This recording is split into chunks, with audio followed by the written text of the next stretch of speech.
మీరు బ్యాచులర్ గా ఉన్నప్పుడు చికెన్ కర్రీ ఎప్పుడైనా వండారండి? Hi friends, welcome to vlogs with Deepu. ఇంకా సండే ఈవినింగ్ అయితే చికెన్ అయితే తెచ్చేసి ఇంకా కవర్ లో ఉన్నది అదేనండి చికెన్ అండి. ఇంకా చికెన్ తెచ్చుకున్న తర్వాత ఇంకా దాంట్లోకి అయితే ఆనియన్స్ ఇంకా అన్ని కోసుకోవాలి కండి. ఇంకా ఆనియన్స్ పచ్చిమిరకాయలు టమాటాలు అయితే కోసుకున్నాండి. ఇంకా ఇంటికాడైతే ఇంకా అమ్మ అయితే ఇంకా అన్ని చేస్తుంది. ఇంకా బ్యాచులర్ గా ఉన్నప్పుడు ఇంకా రూమ్ లో ఉన్నప్పుడు అయితే మన పని మనమే చేసుకోవాలి, ఇంకా తప్పదండి.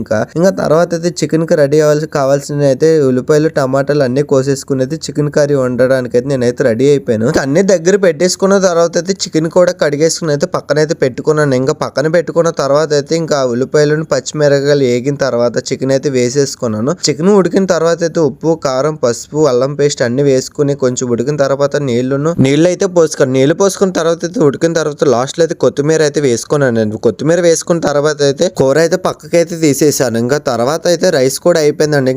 ఇంకా రైస్ రసం అయితే ఇంకా పక్కన అయితే పెట్టేసి ఇంకా నేనైతే ఫ్రెష్ అయిపోయి అయితే తినడానికి అయితే రెడీ అయిపోయాను. ఇంకా టేస్ట్ అయితే ఇంకా ఎలాగుందని టేస్ట్ అయితే చేశానండి నేను. ఇంకా టేస్ట్ ఎలాగుంది అనుకున్నారు, టేస్ట్ అయితే పర్వాలేదండి. ఇంట్లో వండుకున్నట్టు ఇంకా బ్యాచులర్ అయినా ఇంకా వండే వాళ్ళు ఉంటే అయితే చాలా బాగా వండుకోవచ్చండి. ఇలాంటి నా బ్యాచులర్ వీడియోస్ మీకు కావాలంటే నా ఛానల్ అయితే సబ్స్క్రైబ్ చేసి లైక్ చేసి ఫాలో చేసి ఉంటాను. మరి నెక్స్ట్ వీడియోలోకి వెళ్తాం. బై మరండి.